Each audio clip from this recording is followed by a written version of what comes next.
Apa jadinya jika seorang pemuda dengan keberanian luar biasa datang ke pantai selatan, mengenakan baju hijau, simbol warna yang dikenal sebagai pantangan di sana, lalu menantang Nyi Roro Kidul? Di malam pertama, sesuatu terjadi. Sebuah peristiwa yang mengubah jalan hidupnya selamanya. Kisah ini bukan sekadar cerita, ini adalah cerminan tentang keberanian, kesombongan, dan pembelajaran hidup yang mendalam.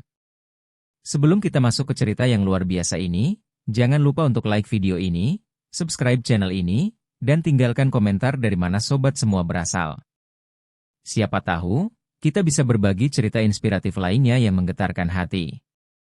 Apa jadinya jika seorang pemuda dengan keberanian luar biasa datang ke pantai selatan, mengenakan baju hijau, simbol warna yang dikenal sebagai pantangan di sana, lalu menantang Nyi Roro Kidul?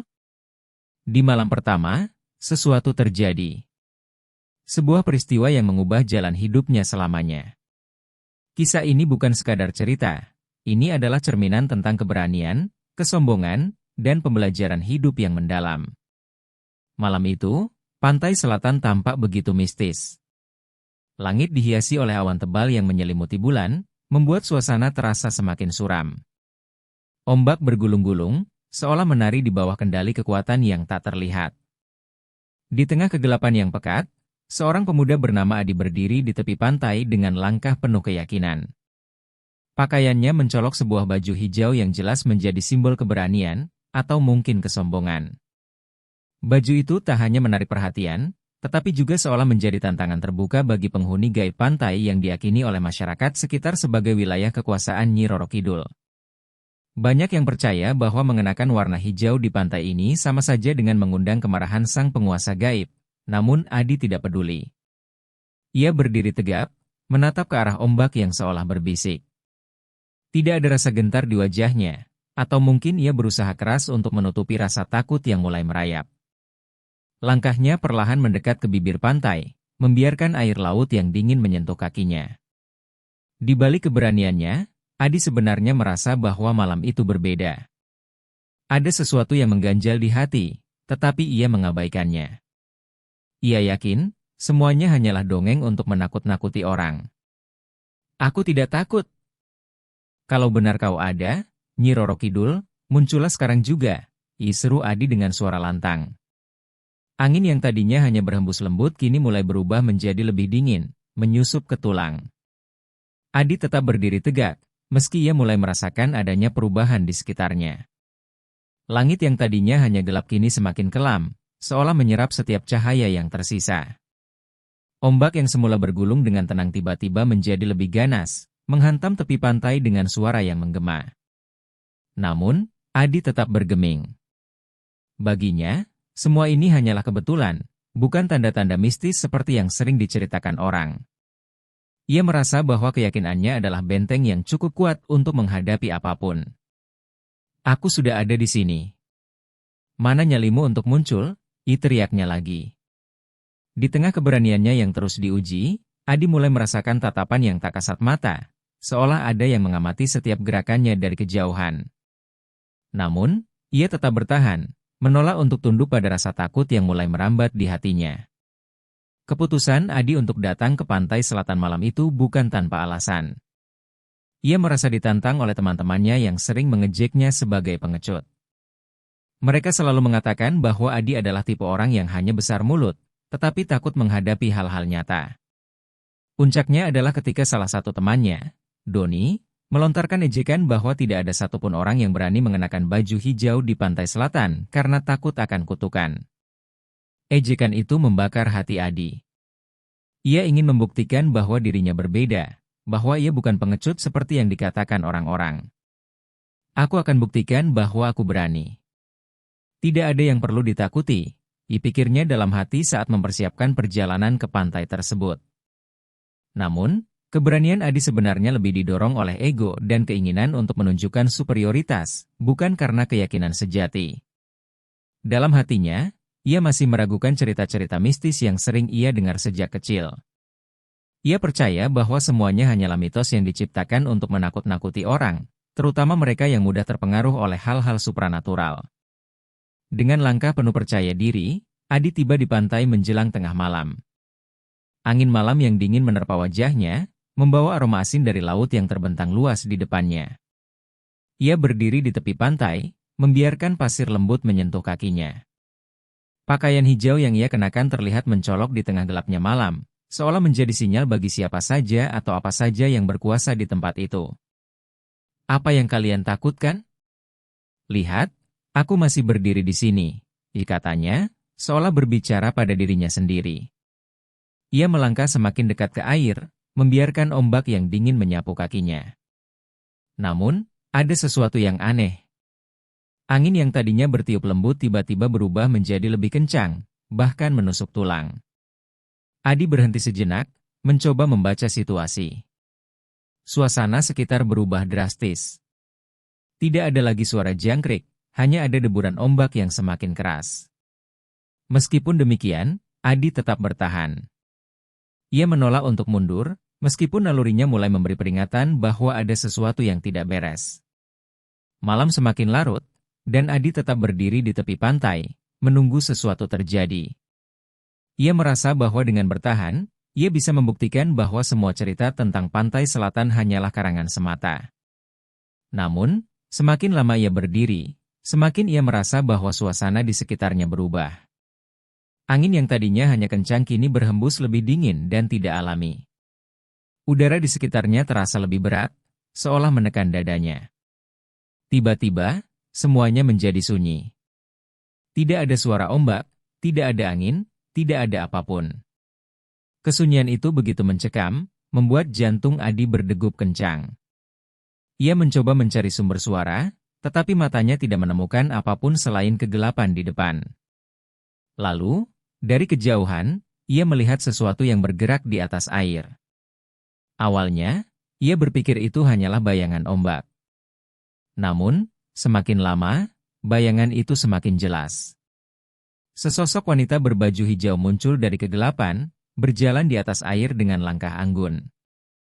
Wajahnya cantik, tetapi sorot matanya dingin dan penuh wibawa. Dalam sekejap, seluruh keberanian Adi runtuh. Ia merasa kecil di hadapan sosok tersebut, meskipun ia masih berusaha keras untuk tidak menunjukkan rasa takut yang mulai menguasai dirinya. Sosok wanita itu semakin mendekat. Langkahnya tenang, penuh wibawa, namun sekaligus menyimpan aura yang tak terlukiskan. Adi terpaku di tempatnya. Bayangan tubuh wanita itu bergerak dengan keanggunan yang tidak manusiawi, seperti melayang di atas air. Rambut panjangnya berkilau kehijauan, berkibar lembut seiring tiupan angin yang kini kembali berhembus. Kebaya hijau yang dikenakannya tampak memancarkan cahaya samar, melawan kegelapan malam. Meskipun paras wanita itu cantik memikat, ada sesuatu yang membuat Adi merasa ngeri. Tatapannya tajam seperti menusuk langsung ke dalam jiwanya, seolah mampu membaca setiap ketakutan dan kebanggaan yang tersembunyi di hati. Ketika sosok itu akhirnya berhenti beberapa meter di depannya, Adi berusaha menguatkan diri. Ia mencoba berbicara, namun tenggorokannya terasa kering. "Siapa kau?" tanyanya dengan suara gemetar. Namun, wanita itu tidak segera menjawab. Ia hanya menatap Adi dengan ekspresi yang sulit ditebak, seakan sedang menimbang-nimbang sesuatu. Setelah beberapa saat, wanita itu akhirnya membuka mulut. "Siapa aku bukan pertanyaan yang penting," katanya, suaranya lembut tetapi penuh kekuatan. "Yang seharusnya kau tanyakan adalah, apa yang membuatmu berani menantangku, datang ke wilayahku dengan pakaian hijau, simbol penghinaan terhadapku dan kekuasaanku?" Adi berusaha keras untuk menenangkan dirinya. Ia mencoba mengumpulkan kembali keberanian yang tadi begitu ia banggakan. "Aku Adi," katanya, kali ini dengan suara yang lebih mantap. "Aku datang ke sini untuk membuktikan bahwa aku tidak takut pada mitos atau legenda. Semua yang orang ceritakan tentangmu hanyalah dongeng. Kau tidak lebih dari ilusi yang diciptakan oleh ketakutan manusia." Wanita itu, yang tak lain adalah Nyi Roro Kidul, mengangkat alisnya, tanpa tidak terpengaruh oleh kata-kata Adi. Ia tersenyum kecil, senyum yang tidak menunjukkan rasa marah, tetapi justru memperlihatkan keyakinannya akan sesuatu yang Adi tidak pahami. "Keberanianmu mengagumkan," katanya, melangkah mendekat sehingga jarak mereka semakin kecil. Namun, keberanian yang didasari oleh kesombongan bukanlah keberanian sejati. Kau datang ke sini bukan untuk mencari kebenaran, tetapi untuk membuktikan sesuatu pada dirimu sendiri atau mungkin pada orang lain. Adi terdiam. Kata-kata wanita itu mengenai tepat di hatinya. Ia ingin membantah, tetapi tidak bisa. Kesombonganmu akan membawa kehancuran, wahai manusia, dilanjut Nyi Roro Kidul. Dan malam ini, aku akan memberimu pelajaran yang tidak akan pernah kau lupakan. Sebelum Adi sempat bereaksi, angin besar tiba-tiba bertiup dari segala arah. Pasir pantai beterbangan, menciptakan pusaran kecil yang membuat Adi harus menutup matanya. Ketika ia membuka matanya kembali, wanita itu sudah tidak ada. Namun, sebelum ia bisa bernapas lega, tanah di bawah kakinya mulai bergetar. Adi merasa tubuhnya ditarik oleh kekuatan yang tidak terlihat, seperti pusaran air yang mencengkeram tubuhnya dengan erat. Ia berteriak, tetapi suaranya tenggelam dalam gemuruh ombak yang tiba-tiba terdengar begitu keras. Dalam sekejap, Adi merasa seperti tenggelam. Tubuhnya melayang-layang, dihisap ke dalam dunia yang asing. Segala sesuatu di sekelilingnya berubah. Ketika ia akhirnya membuka matanya, ia tidak lagi berada di pantai. Ia berdiri di sebuah tempat yang sepenuhnya berbeda. Di sekelilingnya terdapat sebuah istana megah yang dikelilingi air. Langit di atasnya berwarna kehijauan, dengan cahaya samar yang tidak berasal dari matahari. Udara terasa berat, penuh dengan aroma yang asing, campuran harum bunga dan bau laut yang tajam. Adi memandang sekeliling dengan bingung. Di depannya, sosok Nyi Roro Kidul berdiri dengan anggun, wajahnya tetap tenang, tetapi sorot matanya lebih tajam dari sebelumnya. "Selamat datang di alamku," katanya. "Disinilah aku akan menunjukkan padamu apa arti keberanian yang sebenarnya." Adi merasa kakinya melemah, tetapi ia mencoba untuk tetap berdiri tegak. Ia tahu, menunjukkan kelemahan di hadapan wanita ini hanya akan membuatnya terlihat lebih kecil. "Apa yang kau inginkan dariku?" tanyanya, suaranya terdengar lebih pelan dari yang ia harapkan. Nyi Roro Kidul tidak segera menjawab. Ia hanya berjalan perlahan, mengelilingi Adi seperti sedang menilai seseorang yang baru ia temui. "Aku tidak menginginkan apapun darimu," katanya akhirnya. "Tetapi aku ingin kau memahami satu hal. Kau tidak sekuat atau seberani yang kau pikirkan." Adi mengerutkan kening. "Aku di sini untuk membuktikan bahwa aku tidak takut." "Bukankah itu cukup untuk menunjukkan keberanianku?" katanya, mencoba mempertahankan posisinya. Namun, Nyi Roro Kidul menggeleng perlahan. "Keberanian sejati bukanlah tentang tidak merasa takut," katanya. "Keberanian adalah tentang menghadapi ketakutanmu dengan rendah hati, bukan dengan kesombongan." Kata-kata itu membuat Adi terdiam. Ia mulai menyadari bahwa mungkin, apa yang ia anggap sebagai keberanian selama ini hanyalah cara untuk menutupi rasa takut dan keraguannya. Nyi Roro Kidul tersenyum tipis. "Kau akan mengerti," katanya. "Tapi tidak sekarang. Aku akan membawamu melalui perjalanan yang akan membuka matamu." Malam itu, Adi dibawa berkeliling istana yang megah namun aneh. Setiap sudutnya dipenuhi dengan keindahan yang tidak pernah ia bayangkan, tetapi juga dihiasi dengan nuansa yang tidak bisa ia pahami sepenuhnya. Ada dinding-dinding yang berkilauan seperti kristal, kolam-kolam yang dipenuhi air jernih dengan warna-warni yang tidak alami, dan bunga-bunga yang seolah hidup, bergerak pelan seiring angin. Namun, yang paling mengganggu Adi adalah kehadiran sosok-sosok gaib yang tampak mengawasinya dari balik bayangan. Mereka tidak berbicara atau mendekat, tetapi kehadiran mereka terasa jelas, membuat bulu kuduknya berdiri. Nyi Roro Kidul berjalan di depannya, sesekali menoleh untuk memastikan bahwa Adi mengikutinya. "Semua ini adalah bagian dari alamku," katanya tanpa menoleh. "Kau adalah tamu di sini, tetapi juga seorang murid. Kau akan belajar sesuatu malam ini, sesuatu yang tidak akan pernah kau lupakan." Adi tidak menjawab. Ia terlalu sibuk mencoba memahami apa yang sedang terjadi. Namun, dalam hatinya, ia tahu bahwa malam ini akan menjadi malam yang mengubah hidupnya selamanya. Ia hanya belum tahu bagaimana atau mengapa. Adi melangkah dengan hati-hati mengikuti Nyi Roro Kidul yang memimpin perjalanan melalui istana yang megah namun terasa asing. Setiap langkahnya terasa berat, Bukan karena lelah, tetapi karena suasana yang menekan. Udara di dalam istana tidak seperti udara di dunia manusia. Rasanya lebih pekat, seolah dipenuhi energi yang tidak terlihat, membuat napas Adi tersengal. Dinding-dinding istana berkilauan seperti terbuat dari berlian, memantulkan cahaya kehijauan yang lembut namun memukau. Langit-langitnya menjulang tinggi, dihiasi pola bintang yang berpendar, tetapi tidak menyerupai bintang-bintang yang pernah Adi lihat di dunia nyata. Nyi Roro Kidul tidak banyak berbicara. Ia hanya sesekali menoleh ke belakang untuk memastikan Adi masih mengikutinya.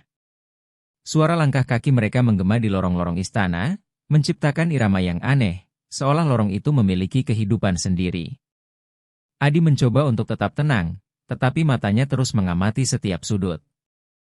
Ia merasa ada sesuatu yang mengawasinya dari bayang-bayang, meskipun ia tidak bisa melihatnya. Ini bukan tempat yang bisa kau pahami, kata Nyi Roro Kidul tiba-tiba, seolah membaca pikirannya. Setiap sudut dari alam ini dirancang untuk menantang pikiran dan jiwa manusia. Jangan mencoba mencari logika di sini, karena kau hanya akan tersesat. Kata-kata itu membuat Adi terdiam. Ia mulai menyadari bahwa tempat ini bukan sekadar istana. Ini adalah cerminan kekuatan dan wibawa Nyi Roro Kidul yang melampaui batas pemahamannya sebagai manusia biasa.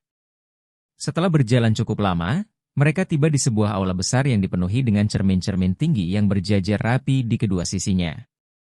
Cermin-cermin itu bukanlah cermin biasa. Setiap permukaannya berkilauan seperti air, memantulkan bayangan yang tidak selalu sesuai dengan kenyataan. Adi merasa ada yang aneh. Ketika ia melihat dirinya sendiri di salah satu cermin, ia melihat sosok yang berbeda. Wajahnya tampak lebih tua, matanya penuh dengan ketakutan, dan tubuhnya terlihat rapuh, jauh dari gambaran dirinya yang selama ini ia kenal. "Apa ini?" ia tanyanya dengan suara gemetar. Nyi Roro Kidul berdiri di sampingnya, menatap ke arah cermin yang sama. "Itu adalah dirimu yang sebenarnya," katanya tenang. "Cermin ini tidak memantulkan apa yang kau lihat di dunia nyata, tetapi apa yang ada di dalam hatimu." Adi menelan ludah. Ia tidak ingin percaya, tetapi bayangan itu terlalu nyata untuk diabaikan. "Ini tidak mungkin. Aku tidak seperti ini," katanya mencoba membela diri. Namun, Nyi Roro Kidul hanya tersenyum tipis. "Kesombonganmu telah membutakanmu dari melihat kerapuhanmu sendiri. Kau mengira keberanian adalah tidak merasa takut, tetapi sebenarnya, kau hanya menutupi ketakutanmu dengan kesombongan." Kata-kata itu menghantam Adi seperti palu. Ia merasa marah, tetapi lebih dari itu, ia merasa malu. Untuk pertama kalinya, ia mulai meragukan keyakinannya sendiri. "Ayo, kita lanjutkan," ujar Nyi Roro Kidul, memotong renungan Adi.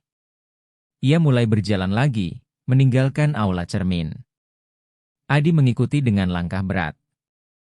Setiap langkahnya terasa seperti membawa beban tambahan, seolah setiap sudut istana ini berusaha mengingatkannya pada kelemahan-kelemahan yang selama ini ia abaikan. Mereka tiba di sebuah ruang lain yang sangat berbeda. Ruang itu dipenuhi air, namun airnya tidak basah. Adi bisa berjalan di atasnya, tetapi ia bisa melihat bayangannya di bawah permukaan, seperti sebuah ilusi. Di tengah ruangan, ada sebuah tahta besar yang tampak seperti terbuat dari batu karang yang dihiasi dengan mutiara dan batu-batu permata. "Ini adalah pusat dari kekuasaanku," kata Nyi Roro Kidul, duduk di tahta dengan anggun. "Setiap manusia yang datang ke sini harus menjalani ujiannya sendiri. Dan sekarang, giliranmu." Adi menatapnya dengan bingung. "Ujian apa?" tanyanya. "Ujian untuk menghadapi dirimu sendiri," jawab Nyi Roro Kidul. "Kau datang ke sini dengan kesombongan, mengira bahwa dunia ini bisa kau taklukkan. Sekarang, kau harus menghadapi kenyataan bahwa kau tidak sekuat yang kau kira." Adi terdiam. Ia tidak tahu apa yang akan terjadi, tetapi ia bisa merasakan bahwa ujiannya akan jauh lebih sulit daripada yang ia bayangkan. Tiba-tiba, ruangan itu mulai berubah. Air di bawah kaki Adi mulai bergelombang, menciptakan pola-pola yang aneh dan memikat. Perlahan, gelombang itu membentuk bayangan-bayangan yang semakin jelas. Adi tertegun ketika ia melihat sosok-sosok yang ia kenal muncul dari dalam air. Mereka adalah teman-temannya, keluarganya, bahkan dirinya sendiri di masa lalu. Setiap bayangan itu tampak seperti sedang berbicara, tetapi suara mereka tidak terdengar jelas. "Apa ini?" tanya Adi dengan suara gemetar. "Ini adalah refleksi dari hidupmu," jawab Nyi Roro Kidul. "Lihatlah baik-baik. Setiap orang yang pernah berinteraksi denganmu meninggalkan jejak dalam dirimu, dan jejakmu dalam mereka." Adi memperhatikan lebih saksama. Ia melihat ibunya, dengan mata yang penuh kasih tetapi juga kelelahan. Ia melihat temannya, Doni, yang pernah ia hina di depan orang lain demi terlihat lebih baik. Ia melihat dirinya sendiri, berulang kali mengambil keputusan yang tidak hanya menyakiti dirinya tetapi juga orang-orang di sekitarnya. "Kau tidak hanya hidup untuk dirimu sendiri, Adi," kata Nyi Roro Kidul. "Setiap tindakanmu memiliki konsekuensi, baik bagi dirimu maupun orang lain. Keberanianmu malam ini mungkin terlihat hebat, tetapi sebenarnya hanya lahir dari egomu, bukan dari niat yang tulus." Adi merasa tenggorokannya kering. Ia ingin membantah, tetapi tidak bisa. Semuanya terlalu nyata. Ketika bayangan-bayangan itu menghilang, ruangan kembali sunyi. Adi berdiri di tengah, merasa lebih kecil dari sebelumnya. "Apa yang harus aku lakukan?" tanyanya akhirnya, suaranya hampir seperti bisikan. Nyi Roro Kidul bangkit dari tahtanya dan mendekati Adi. "Kau harus belajar, Adi," katanya lembut tetapi tegas.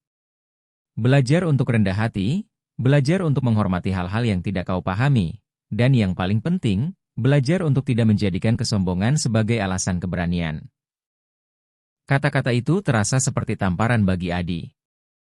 Ia menyadari bahwa semua yang terjadi malam itu bukanlah untuk menghukumnya, tetapi untuk mengajarinya. Namun, pelajaran ini terasa sangat berat. "Apakah aku bisa berubah?" tanyanya, hampir tanpa harapan. Nyi Roro Kidul tersenyum. "Setiap manusia punya kesempatan untuk berubah, selama ia mau menerima kebenaran dengan hati yang tulus." Dengan itu, ia mengangkat tangannya, dan ruangan mulai berputar. Adi merasa tubuhnya ditarik kembali oleh kekuatan yang tidak terlihat, seperti pusaran air yang membawanya ke dunia nyata. Sebelum semuanya gelap, ia mendengar suara Nyi Roro Kidul untuk terakhir kalinya. "Ingat pelajaran ini, Adi. Keberanian sejati adalah tentang menghadapi kebenaran, bukan menghindarinya." Adi merasa tubuhnya dilempar keluar dari alam istana yang aneh itu, seolah-olah ditarik oleh kekuatan yang lebih besar dari apapun yang pernah ia bayangkan. Tubuhnya melayang-layang di antara cahaya kehijauan dan kegelapan pekat, tanpa tahu di mana ia akan berakhir. Ketika ia akhirnya membuka matanya, ia menemukan dirinya kembali di pantai, terbaring lemah di atas pasir basah. Suara ombak kini terdengar normal, tetapi di dalam dirinya ada kekosongan yang luar biasa besar. Adi duduk perlahan, menatap laut yang tampak tenang, seolah tidak pernah ada kejadian aneh sebelumnya. Namun, tubuhnya gemetar. Ia mencoba mengingat semua yang baru saja ia alami istana megah, cermin yang memantulkan kelemahannya, suara tegas namun lembut dari Nyi Roro Kidul. Semua itu terasa seperti mimpi, tetapi pasir basah yang menempel di tubuhnya, serta dinginnya angin malam yang menusuk tulang, mengingatkannya bahwa semuanya adalah nyata. Ia menghela napas panjang, mencoba mengusir rasa takut yang masih menyelimuti hatinya. Namun, ada hal lain yang kini tumbuh di dalam dirinya, penyesalan. Penyesalan atas kesombongannya, atas caranya meremehkan hal-hal yang tidak ia pahami.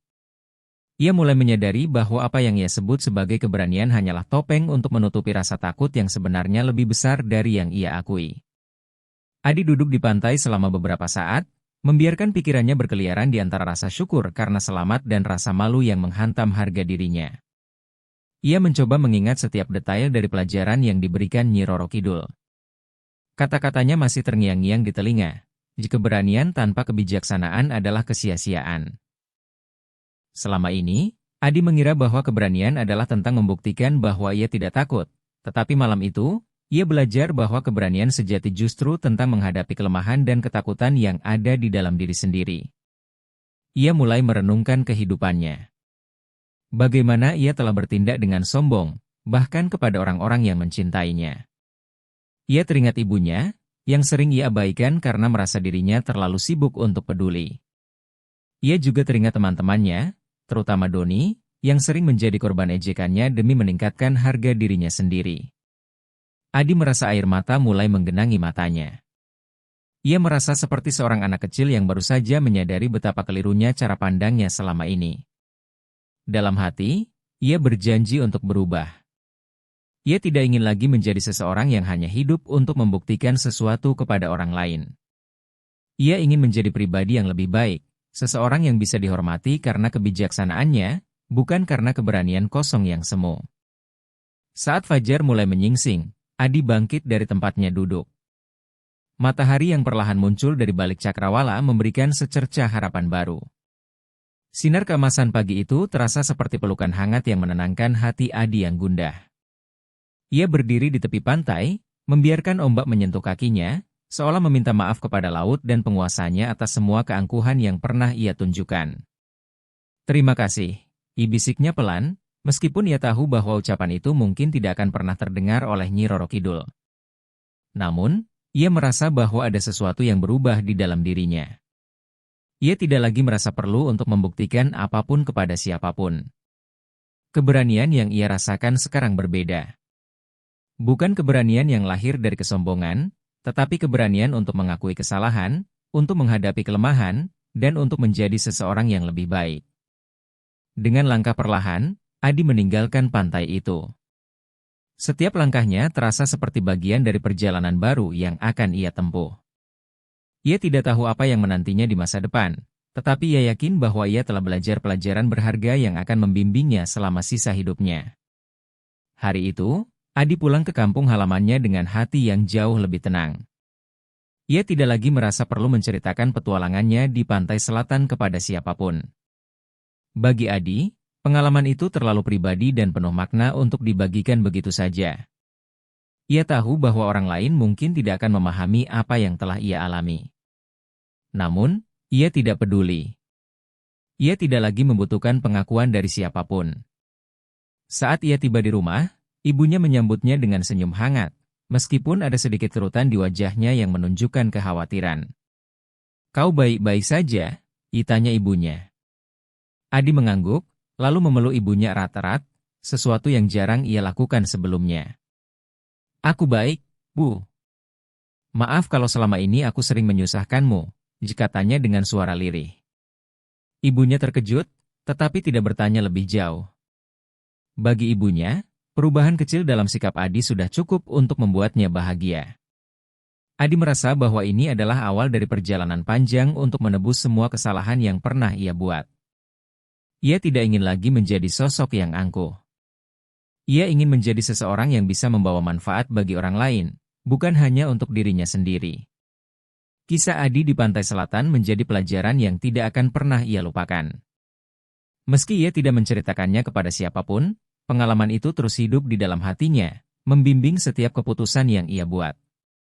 Ia mulai melihat kehidupan dengan cara yang berbeda.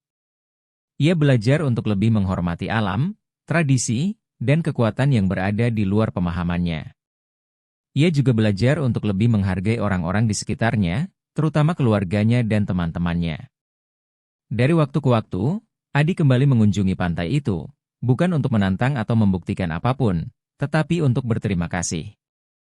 Ia berdiri di tepi pantai, memandangi lautan yang luas, dan mengucapkan doa dalam hati. Ia tahu bahwa keberanian sejati bukan tentang melawan sesuatu yang tidak terlihat, tetapi tentang melawan egonya sendiri. Setiap kali ia melihat ombak yang menggulung, ia teringat akan pelajaran yang ia terima dari Nyi Roro Kidul. Meski ia tidak tahu apakah ia akan pernah bertemu dengannya lagi, Adi merasa bersyukur karena pengalaman itu telah mengubah hidupnya. Ia melangkah maju dengan tekad baru, membawa pelajaran itu ke dalam setiap aspek kehidupannya. Ia kini adalah seorang pemuda yang telah memahami arti sebenarnya dari keberanian, kebijaksanaan, dan kerendahan hati.